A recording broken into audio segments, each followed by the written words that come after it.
Hello and welcome to Connect. I'm your host, Randy Shabilo. Today we'll have Dan Willems, the project manager with the Saskatoon Downtown Entertainment District, as well as Veronica Tricker, board member with the Emma International Art Collaboration. As always, we'd like to connect with you. Follow us on Facebook at Connect YXE. Catch past interviews on our YouTube channel, email us at connectyxe@gmail.com, or leave a message at 306-665-3796.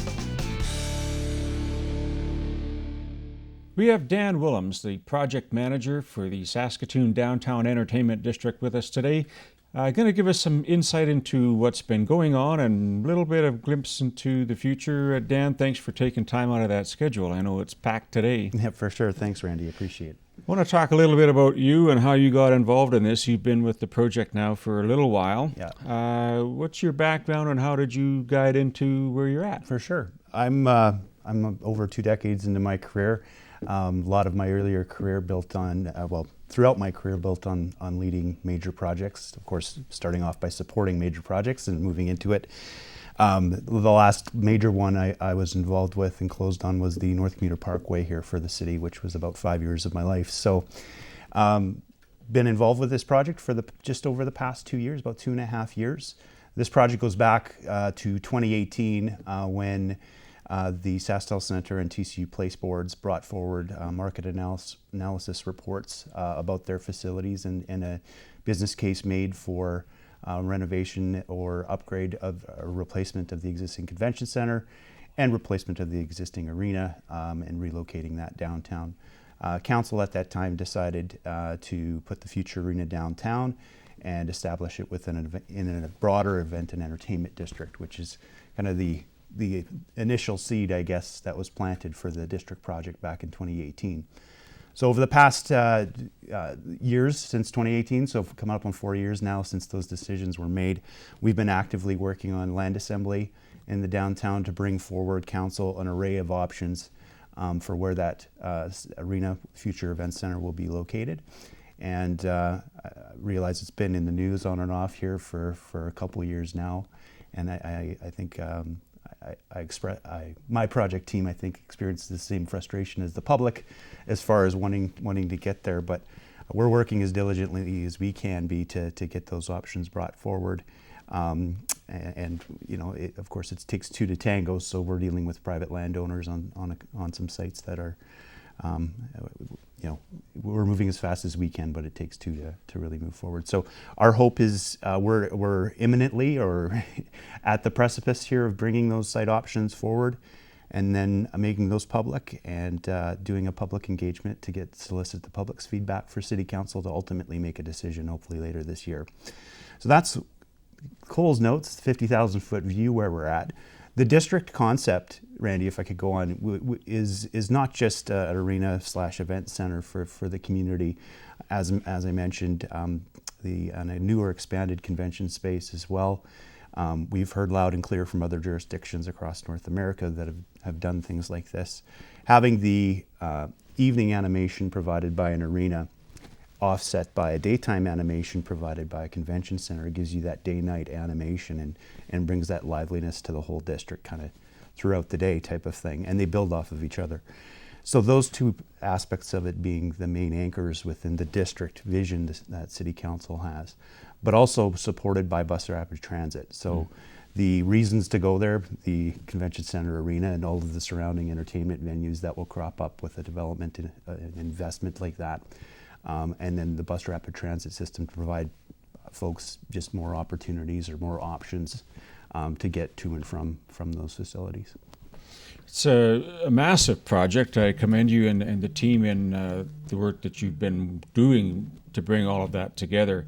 I think it's something that you touched on just in terms of the synergies between both and the reasons why that we've decided to go down this route. I think if there's other cities that just hit pause and didn't make any advancements in the convention and entertainment districts that are out there, but there are others that we've compared and looked at and studied. Can you share a little bit about that? For sure. Going back to late 2019, one of the first places we visited was Edmonton's Ice District, of course. Their convention center, their existing convention center, is a few more blocks away than what we would kind of be looking at for our jurisdiction. But the whole concept there, their daytime animation concept, or their anchors were the arena for the evening, with the surrounding restaurants and bars being built up, but also major investment from a major hotel development and 2 major office towers that were early anchors that signed on to the concept, including Stantec Consulting's corporate head office, and City of Edmonton also built an office tower for their staff there. So that again brings a lot of people downtown during the day, and then the convenient access to events happening, after hours, after their workday is complete. City of Calgary is another example, and while I know they're currently on pause with their arena, their new convention center is nearing completion and is right down in the Stampede grounds, right adjacent to where their future arena will go. So that will be another very good comparable. Going down into the States, they're looking at jurisdictions or cities that are closer to our population size. We did do a fact-finding mission back in late 2019 before the pandemic, and looked at 3 different cities in the United States Midwest, Lincoln, Nebraska being one of them, which is very comparable to our size, and viewed their convention and arena centers in conjunction with their districts. So there's lots of examples out there of how these are done. But we're still early days. Our biggest goal at this point is to get council to select a site so that we can start actually developing out, concepts for the district master plan and what it'll look like. Start talking to potential development partners that may want to, beef up the, what's going into the district as far as major investment in, say, a new hotel or residential units or whatever the case may be. But until we get the site locked up, or site confirmed by City Council, that's where we're at. Yeah, I know. Just studying the Winnipeg model, theirs was already downtown. They put the money into refurbishment, if you will, and renovated it. But all of the residential kept growing along. But it's already located in that central business area. Yeah. We keep hearing about parking. Right. So how do you encourage and alleviate any of the fears that it's not going to have any place to park, or how do I get down there and things like that? What's the goal there? I think a lot of people are like me. When you look on the face of it, if you go downtown or to Riversdale in the evenings in the paid parking zones, when they're free, the on-street parking after 6 o'clock tend to be very full, which is an excellent sign for the health of our downtown businesses, for the evening entertainment options. What people I don't think really acknowledge is the paid parking lots during those time frames are often almost empty, because if you can get a free spot on the street, that's most people's preference, as it is mine. So we don't actually have let me frame it this way.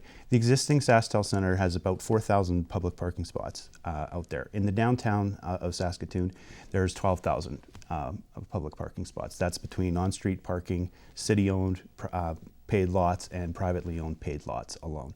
So there is a dearth of parking available downtown.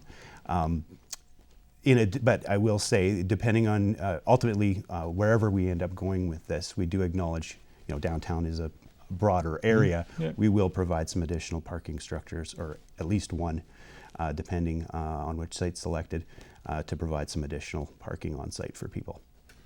It's got to be if we took it from your viewpoint, how long would it take, do you think, for construction from start to finish? I mean, there's all the planning that leads up to it, but the actual hit the clock running, we're going to start, hammering nails and putting up steel.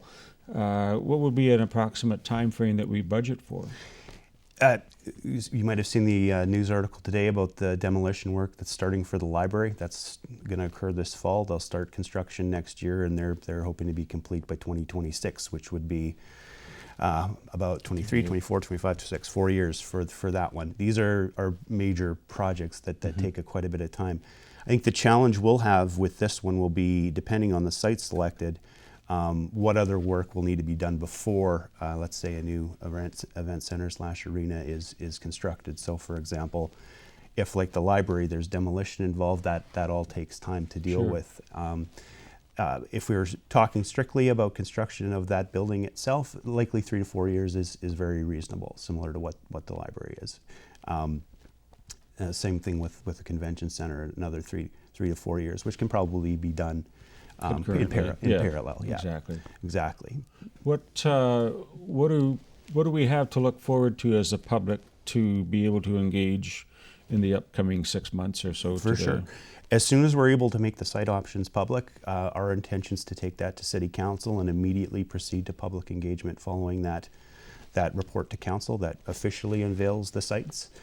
Following that, we're looking at anywhere, depending on the timing of when that occurs, anywhere from, we're shooting for 5 to 6 weeks in market with engagement survey to residents to get their feedback on the site options. And we're looking for qualitative feedback. It's not a vote on which one's better, but what are the opportunities and challenges associated with each site, and what other things do do residents feel are important to consider as we move forward into next stages.